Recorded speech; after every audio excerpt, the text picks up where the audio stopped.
De retour sur le plateau d'enregistrement, cette fois-ci nous allons parler de tout ce qui est traitement des vignes.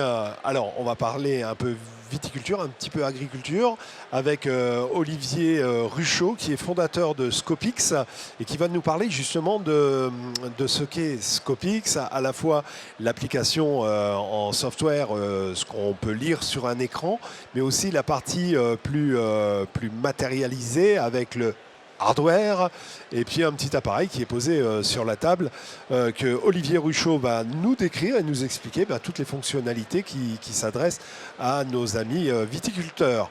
Olivier, bonjour. Bonjour. Merci de nous rendre visite sur ce plateau d'enregistrement accompagné par les étudiants première année en audiovisuel, BTS audiovisuel du groupe de la salle qui vont se charger de cet enregistrement. Alors parlez-nous de Scopix. Alors Scopix, c'est une solution de traçabilité et de suivi de travaux qui s'appuie sur ces deux éléments centraux, un tracker, un équipement embarqué que je prends avec moi dans la cabine et des petits capteurs d'outils, des balises qu'on vient fixer sur les outils.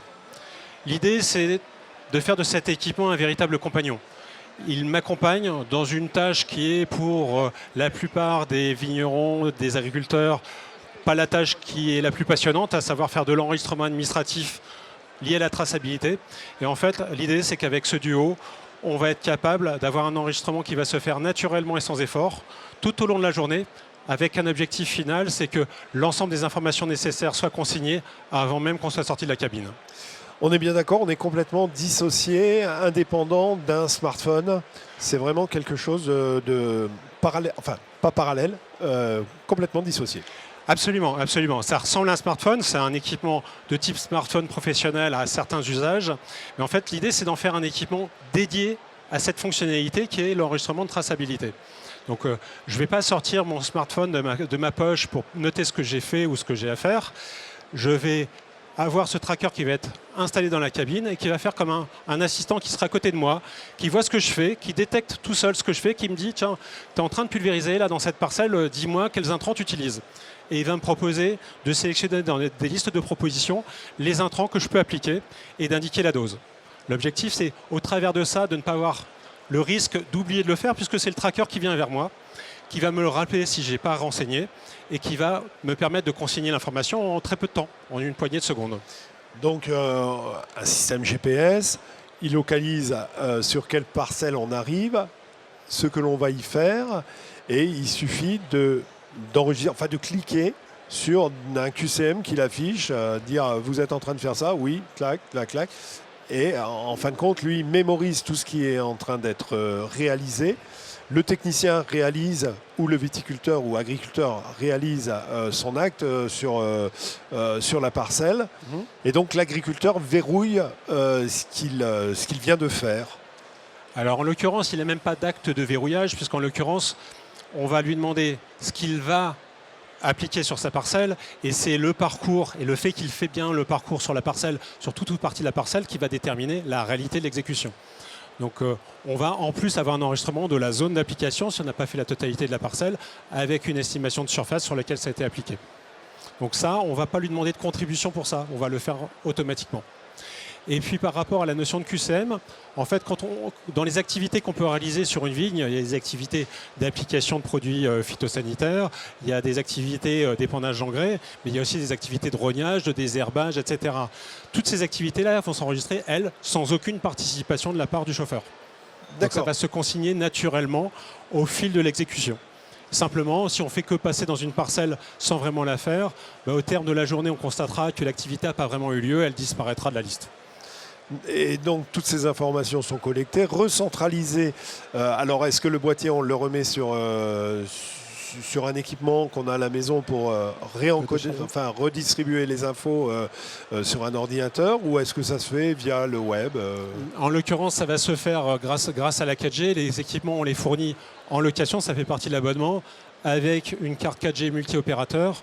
Et l'idée, c'est que l'information remonte au fil de l'eau et de manière quasiment instantanée, puisque globalement, le différé entre le parcours et l'enregistrement de l'information est de l'ordre de 5 à 10 secondes. Donc ça va consigner dynamiquement l'information sur le système central. Donc toutes ces informations collectées ensuite sont réutilisables par l'exploitant et donc ces informations sont redistribuables aux entités qui ont besoin de ces renseignements, en l'occurrence les administrations, pour vérifier si les intrants qui ont été utilisés, enfin si tout est bien respecté, c'est bien cela. C'est ça. Et c'est un gain de temps. Alors c'est un gain de temps et c'est aussi une avoir appliqué. L'objectif, c'est d'avertir d'une anomalie d'utilisation. Donc ça peut être ça évite une erreur. Une erreur en amont. Ça évite une erreur et puis accessoirement ça permet de se rendre compte éventuellement qu'on fait une utilisation non conforme des produits. Donc après il peut y avoir simplement une ignorance ou tiens la réglementation a changé ou je pensais que ce produit on pouvait l'utiliser dans telles conditions. Ah mince, je ne savais pas. Mais pour la suite, je suis informé que ces conditions ne sont pas tout à fait respectées. L'encodage de toutes ces informations justement liées à la législation qui peut un petit peu bouger au fil du temps ou beaucoup bouger au fil du temps. C'est Scopix qui s'en charge ou c'est le viticulteur qui doit rentrer ces données non ? Non, l'ensemble des données qui sont derrière le contrôle de bonne utilisation sont des données réglementaires qui sont intégrées dans la solution. Donc le viticulteur n'a que à renseigner à un moment donné les produits qu'il utilise sur son exploitation et ça il va le faire au fil de l'utilisation. Donc la première fois qu'il va utiliser un produit, il va se le rajouter à son listing. Mais ensuite, l'ensemble des informations d'utilisation, les informations réglementaires, sont récupérées d'une base réglementaire qu'on utilise et qu'on intègre dans la solution. Alors, vous parliez aussi de facturation. Là, je pense que c'est pour une société qui intervient sur un autre terrain ou qui pratique une application de traitement sur une parcelle qui n'est pas la sienne. Il intervient pour une tierce personne. Et donc là, la facturation peut se faire plus rapidement, automatiquement. Alors, oui, on va dire qu'on va contribuer à deux choses. D'un côté, l'aspect traçabilité et le volet réglementaire de la traçabilité, la possibilité de produire des états réglementaires, des calculs d'IFT, des calculs de cumul de cuivre, de folpette et autres. Donc ça, c'est pour des réponses réglementaires. Et de l'autre côté, on va consigner des activités avec des temps passés et des surfaces de travail qui vont servir de base à sortir des relevés de facturation. Donc effectivement, pour une entreprise de travaux viticoles, elle va avoir le bénéfice d'avoir d'un côté les fiches chantiers phytosanitaires qui sont une obligation réglementaire qu'a une entreprise de travaux viticoles qui fait de l'application de phyto. Donc ça, il va les sortir sans aucun effort, ce sera naturel. Et de l'autre côté, des relevés de travaux quantifiés avec la possibilité de définir des tarifs pour sortir directement une annexe à la facture. Donc réellement un gain de temps sur tout le volet administratif parce qu'en fin de journée, tout est un peu répertorié, enfin récapitulé via Scopix, via ce boîtier et l'application. Vous êtes le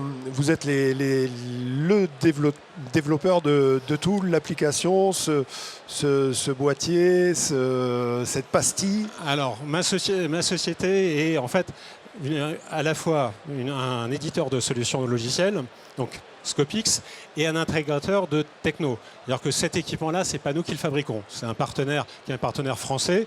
Produit français quand même. C'est un produit français. L'électronique n'a pas de France, mais en tout cas, la conception et la distribution est assurée par une société française qui a conçu ce produit et le système de gestion de ce produit. De même, pour cette balise qu'on vient fixer sur les outils, on la retrouve chez d'autres. C'est une balise qui est fabriquée par une société montpelliéraine qui est à la fois dans la conception et là, dans la fabrication. Donc on est sur un produit qui est vraiment, en termes de développement français, mais en termes d'équipement, également des équipements français. Donc, vous développez absolument tout. Vous êtes situé à quel endroit, vous d'ailleurs ? Alors, nous, on est établis dans le sud de la région parisienne, entre Versailles et Rambouillet, donc au début de la Beauce. D'accord. Là, sur le territoire champenois, ça fait combien de temps que vous êtes Alors, vous procédez comment ? Vous allez sur le terrain, vous rencontrez les vignerons ? Quelle est la méthode de... En fait, on a un petit peu toutes les méthodes, mais la rencontre avec les agriculteurs et les vignerons, c'est plutôt avec ceux qui sont clients. Pour vendre, en fait, on fait de la prospection où on passe par des partenaires. Et l'idée, c'est que globalement, pour la mise en service, on s'en sort très bien sans se déplacer. Et c'est Donc plus c'est le bouche à intéressant. oreille qui Alors, c'est le bouche fait à oreille, avancer. c'est aussi un peu de démarchage, faut pas se cacher. C'est la présence dans les salons comme Vitef, et en l'occurrence, c'est la première fois qu'on vient ici pour venir dans un salon champenois. Et c'est une belle rencontre, mais c'est au travers de cette présence aussi qu'on a récolté aujourd'hui des clients. Et puis, effectivement, de bouche à oreille, on se retrouve souvent avec des grappes de clients dans une même zone parce qu'ils se connaissent et on peut faire référence à leurs voisins. Je vous laisse le mot de la fin. Je vous remercie pour nous avoir rendu visite sur cet espace d'enregistrement Merci géré par les jeunes du groupe de Merci à la vous. salle, première année cette fois-ci sur cette captation. Je vous laisse le mot de la fin. Alors, j'ai parlé de traçabilité. Ce qu'il faut savoir, c'est que la traçabilité, c'est un enjeu fort, c'est une attente des consommateurs, mais c'est aussi une obligation réglementaire qui va être de plus en plus forte, puisqu'il y a un règlement européen qui date de 2023, qui aurait dû rentrer en application en janvier 2026, qui, suite à un vote il y a quelques semaines, est différé en 2027. Mais l'obligation, ça va être quoi? C'est un enregistrement numérique de traçabilité permettant un contrôle facilité. Donc, historiquement, le milieu de la viticulture est moins sensible aux obligations de traçabilité sur la partie production de raisins que ce qu'on trouvait en grande culture pour des raisons de la PAC, en raison des subventions de la PAC. Mais en fait, aujourd'hui et à court terme, les vignerons comme les agriculteurs sont concernés par les mêmes obligations. Donc il va falloir y aller. Donc c'est un outil Et on est vraiment un outil qui facilite grandement cette réponse. L'idée, c'est vraiment que ça ne soit pas une corvée, que ce ne soit pas un effort. Très bien. Donc rendez-vous sur le Vitef, vous l'aurez compris, stand D7 pour rencontrer Olivier Ruchot. Scopix, merci, à très vite sur le Vitef.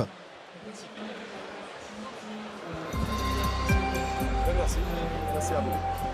Ça va?